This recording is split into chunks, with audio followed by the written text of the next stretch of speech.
Today we will discuss about the meiosis. Meiosis is the process by which one diploid eukaryotic cell divides to generate four haploid daughter cells.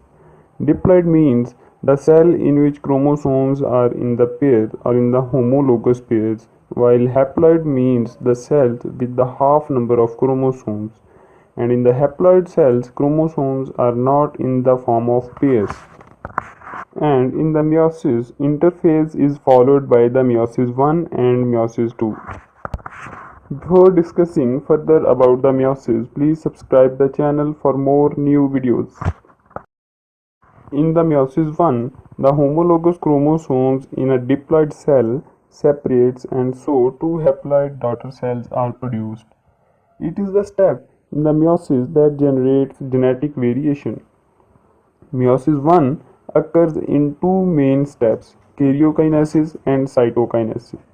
Karyokinesis of meiosis 1 is subdivided into prophase 1, metaphase 1, anaphase 1, and telophase 1. Let's discuss about the prophase 1. Prophase 1 is the longest phase in the meiosis. During this stage, chromatin condenses into chromosomes. The homologous chromosomes line up with each other and form pairs by a process called synapsis. Each pair of homologous chromosome is called as bivalent. So each bivalent has four chromatids. So it may also called as the tetrad. The non-sister chromatids of homologous chromosomes join each other at the certain points along their length. These points of attachments are called as chiasmata. Later on, the non-sister chromatids of homologous chromosomes exchange their segments and the phenomena is called as crossing over. The exchange of segments result in the recombination of genetic information.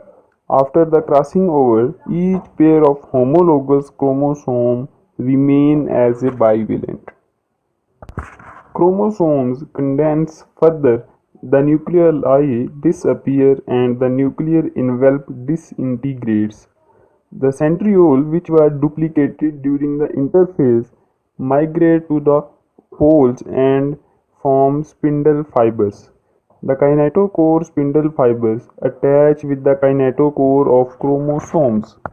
Two kinetochore spindle fibers from the opposite poles attach with the pair of chromosomes.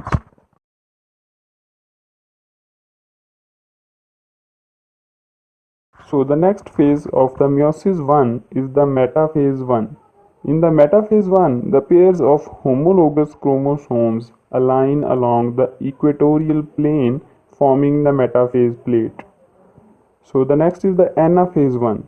During the anaphase 1, kinetochore spindle fibers shorten. It results in the pulling apart chromosomes of each pair. Since one chromosome is pulled toward the one pole, so two haploid sets are formed. Each chromosome still contains a pair of sister chromatids. So the last phase of the meiosis 1 is the telophase 1. In the telophase 1, chromosomes arrive at the poles. Each pole now has half number of chromosomes, but each chromosome still consists of two chromatids. Spindle network disappears and now the nuclear envelope is formed around each haploid cell.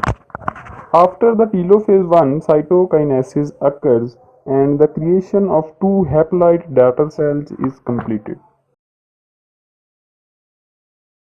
After the meiosis 1, both haploid daughter cells enter into the interphase 2. So the next is the meiosis 2. It is the second part of meiosis and is similar to mitosis. Meiosis 2 is subdivided into prophase 2, metaphase 2, anaphase 2, and the telophase 2. Prophase 2. Prophase 2 takes much less time compared to the prophase 1 of meiosis 1. In this prophase 2, nucleoli and nuclear envelope disappear and chromatin condenses. Centrioles move to the polar regions and make the spindle fibers. So the next is the metaphase 2. In the metaphase 2, chromosomes attach with the kinetochore spindle fibers and align at the equator of the cell. This is followed by the anaphase 2. During the anaphase 2, centromeres are cleaved and sister chromatids are pulled apart. The sister chromatids are now called as sister chromosomes and they are pulled apart toward the opposite poles. So it is the end of anaphase 2. So the next and the last stage of meiosis 2 is the telophase 2.